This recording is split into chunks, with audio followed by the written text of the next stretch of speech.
Right, well, first of all, got to talk about your involvement with a non-league club, and that non-league club is Biggleswade United. Just first of all, how did you get involved with them? I actually got an email from the chairman, Chris Lewis, and he basically said, we've got a little club here. I hear that, you're interested in maybe putting a foot on the other side, if you like. Would you like to join me? What he didn't know is that a few years back I had tried to buy a club with Gaizka Mendieta, who you may know, former Valencia player and Barcelona and Middlesbrough and so on. And it didn't work out, and I'm glad we didn't do it because it was, a few months later, Spain collapsed financially, so it would have bankrupted us. But in any case, there was always that idea of doing something like that.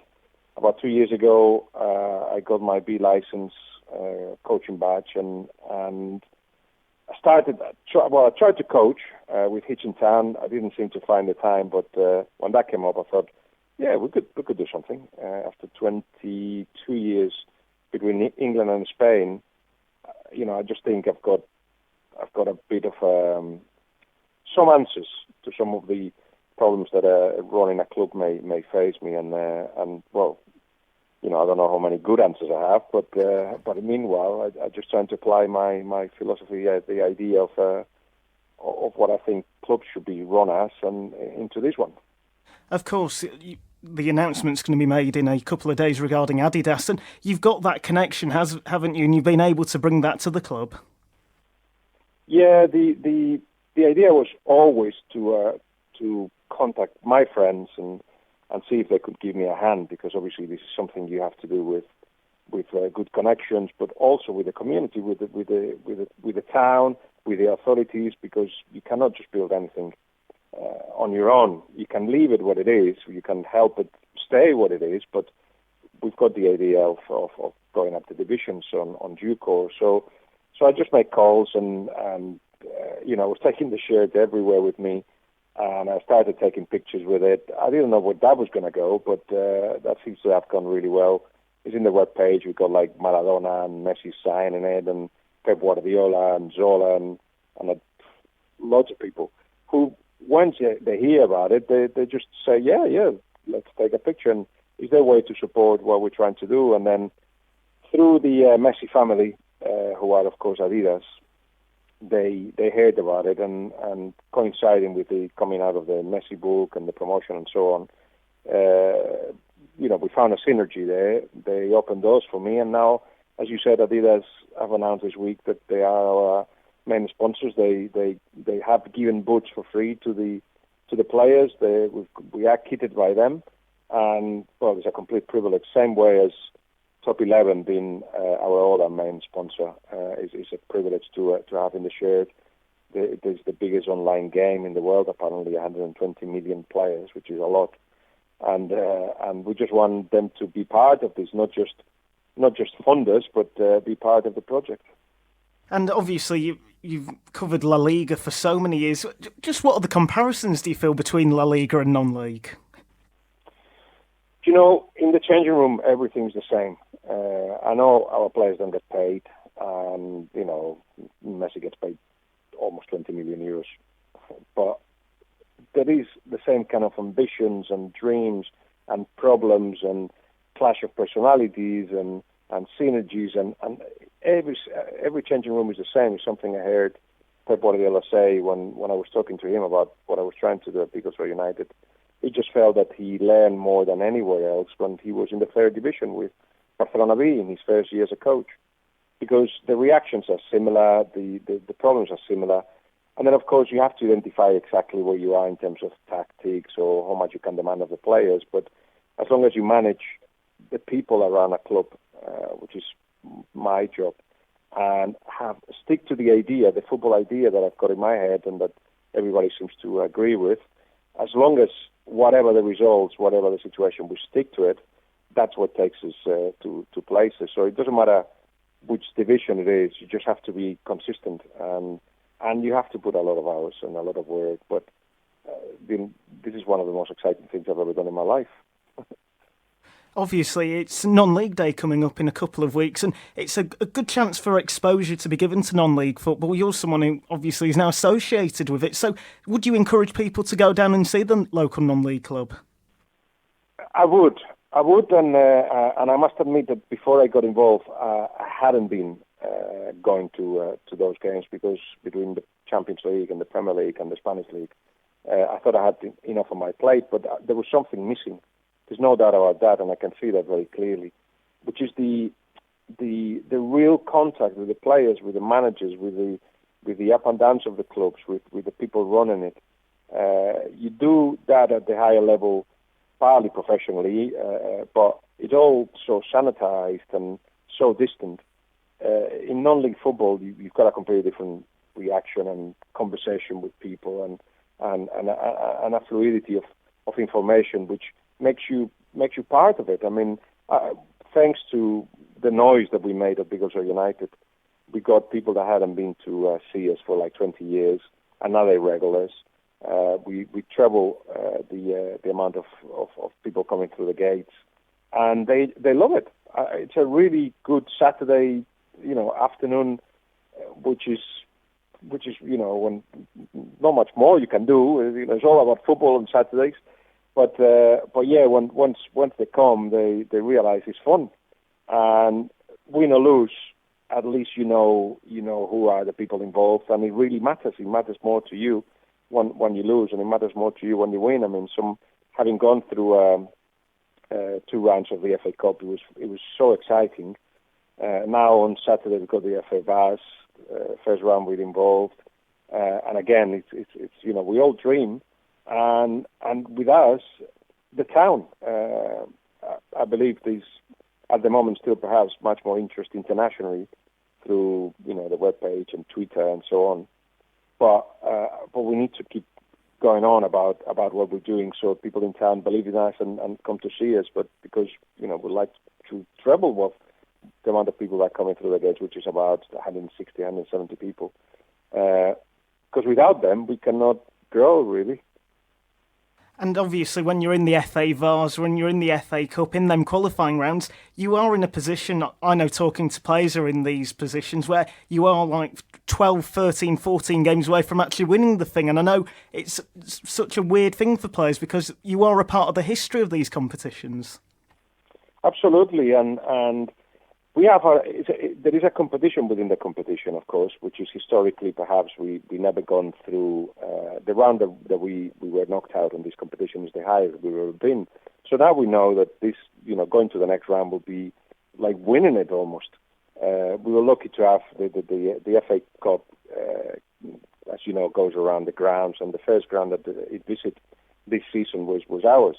And about 300 people came to see the cup, just the cup, to take a picture with it, which gave me an idea of what it really meant to people. And I was wrong about it because I wrote just the previous year saying, "Oh, nobody cares about the FA Cup," meaning especially the top level, because I hear managers and players saying, "Oh my God, if we get knocked out, it's not a problem." Now I realise at a different level, there is magic to it, and the FA Vase is a real chance to, at some point, when if we are competitive enough to reach Wembley, it's a real chance. So all that means a lot to the club, and as I'm saying, is something we'd like to share with people in our town and surroundings. But meanwhile, the target is of course to win, but mostly is to develop players via coaching, which is the heart. It's at the heart of the philosophy of the club. And looking at Biggleswade United in the season, what would you say the aim is for the end of the campaign? Quite clearly this year. Well, I started in October, and I didn't touch the first team at all because I just wanted to see how everything worked. In the summer, we took decisions, and this is the year to put the foundations for the future. We started an academy at the same time with teams that we never had, like under 16. We limited the developing side to be an under 23 side. We've got 2 under 14 side, girls and boys. So it's so much about putting the foundations for the future as it is to make a team very competitive. So I brought a pro-licensed Spanish coach to be in charge of the first team, and a pro-licensed Spanish coach to be in charge of the academy, because I believe Spanish methodology is about 10 years ahead of its time, compared to the rest of the world, and we want to take advantage of it and get English coaches to learn from it. So meanwhile, as I'm saying, it's about being competitive, taking the best out of the players, changing the mentality, changing the way they play, and that is a hard job that will take us the whole season to do so. So, target is just that, to at the end of the season to see that the coaching has made an effect. That's the main thing, and it gives us it allows us to compete in the short term. And looking at bringing in the likes of Mendieta, obviously a household name in England and in Spain as well, are you in a position maybe where you'll be able to get one or two players who have played in Spanish football to come play for the club? Well, we had Quique de Lucas last season, and I know that once he comes back from his holidays, he may want to be involved again. De Lucas, who was at Chelsea and Espanyol and started his career at Barcelona, and only retired 2 summers ago. But we have to grow in a way where nothing feels artificial and nothing feels forced. So we're gonna link with clubs in England of the higher level to get some of the players, perhaps the ones they're releasing. We've got a Spanish goalkeeper, we've got a Spanish number 10. We want to get English players of that can develop with us, and then who knows, move on to higher levels. So we have to do that naturally. Anything else will feel forced. Now, Mendieta is, like myself, trying to get the A license, and he needs hours of coaching. So I convinced him to be involved with the under-16s, and he's going to do that. So at that level, I'll be happier to involve anybody of his caliber than looking for the for somebody to come every now and again. I mean, that is not. I think it will be more detrimental to the side than anything else. We just want to grow organically and naturally with what we have. And obviously you cover European football as well, and if you're watching the England sides last night, it just wasn't working for them. Why do you think that is? Well, the English teams. Yes, for Chelsea and Arsenal. Well, you can go back as well to Manchester United and Manchester City 2 weeks ago. I've thought a lot about this. I've got my own conclusions. I'm not saying it's the truth, but I believe that English clubs have got the belly full. They are rich, so they don't need to work on the details. They don't need to concentrate so much on the tactics or on the coaching, because if it doesn't work, you just buy 5 other players, some of the best in the world, and try to go on with that. That brings the wrong kind of habits, because it may work for the Premier League, because at the end, as it's been identified for many years, the one who pays more wages wins the league, more or less. But when you go to Europe, you have to be more. You have to understand what every part of the field requires and what every minute of the game requires. And I see a lack of work towards coaching that is very, very dangerous, because it infects everything. So, if you even think coaching is important, if it's all about players, if it's all about giving money to the manager, then everybody does the same. Now, that's one of the many reasons I feel it's not working for England. I mean, the other one being the Premier League so strong, and I'm not talking physically, because all the leagues have demand a lot of the players. I don't believe the winter break makes any difference whatsoever. I just feel that if teams compete physically, they get better prepared to Europe, but only if the coaching is good enough and is detailed enough for players to be able to create or have different habits to the ones they have now. It's all too much focus on the individual and too much focus on the individual quality than the collective quality, and I think that's at the bottom of what's wrong. And also a case for Olympiacos yesterday. They went to Arsenal with no fear, and it appears a lot of teams now from Europe are going to English clubs and they're not afraid anymore. Yeah, that's a really very valid point. I'm doing a kind of research, which will be, it won't be comprehensive, but it will be a different kind of angle on what makes an English player. And the first thing, as we mentioned, and when I talk to people down the bottom and say in the grassroots football up to the Premier League, and the one thing, as we mentioned already in the first conversation I've had, is fear. How fear is part of how players develop. Fear of being dropped, fear of at 16 not being allowed to develop, fear at 18 of not being a professional, and that obviously stops you. And if there is a fear of, because we have money, we have to win, and that fear blocks you, that's obviously not a good thing. There is, I'm sure, a psychological side to this, and we could talk for hours about this, but those are a couple of reasons, I think, of why this is happening. And I know someone you know very well is Lionel Messi, and Barcelona last night nearly actually dropped points in their Champions League game. Just how big a blow is it for Barca that Messi will be out for a couple of months? Well, it forces everybody to raise their game, and what it has exposed is the fact that this Barcelona is not sharp. They're committing too many defensive mistakes. For far too long, perhaps they trusted the quality in both boxes, defending and attacking, and have perhaps abandoned some of the essence that allow them to work as a collective. So if one individual misses, then they still got solutions. But it feels like they don't have that at the moment, or not in such a depth as they used to, which means that they're still going to have to depend a lot on the individuals. And it happened last night. Luis Suarez was good, but Neymar wasn't. So everybody's going to have to raise the game. It's not the most terrible of calendars for Barcelona. So when he comes back, it could be for the Clásico, and that means, he may, if you want to put it in a positive note, it's 2 months where he'll be resting as well as recovering, which means he'll be sharper later on in the season, which is when everything gets decided. So it's not a terrible miss, but it suggests bad preparation from the club in terms of the squad being far too thin for the competitions they are involved in. We talked about Barcelona, just very quickly talking about Real Madrid. How big a blow do you think it is that they weren't able to get the David De Gea deal over the line? It's a very weird one. It's a very strange one. Because if they wanted it done, they could have done it. But the fact that Manchester United stick with their figure of 40 million euros makes me think that perhaps they didn't try as hard as they could have to get him.